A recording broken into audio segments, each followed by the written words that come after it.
سلامونه می قبول کړئ ګرانو کتونکو. زما پښتو معلوماتي چینل ته ښه راغلاست.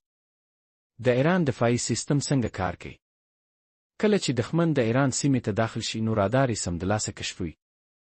وروسته دا معلومات د توغندیو سیستم ته لیږل کیږي. بیا توغندی له خپل ځایه توغول کیږي.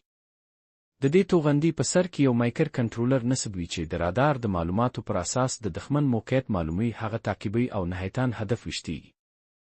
بل مهم خبر دا دی. اروپا او عربي هیوادونه هڅه کوي چې د سولې لپاره له ایران او اسرائیل سره خبرې وکړي. اسرائیل سوله غوښتله خو ایران بیا توغندي وکارول. دا ښيي چې ایران سولې ته زړه نه ښه کوي. په همدې خبره د امریکا ولسمشر ډونلډ ټرمپ لړزول شوی او سخت اندېښمن دی. زما یوټیوب چینل سبسکرایب کړئ. بل خبر دا دی. روسیه، ترکیه او د ایران ولسمشران هم د یو بل ملاتړ لپاره سره یوځای شوي دي. دا جنگ نور له سیمه ییزو حدودو وتلی دی.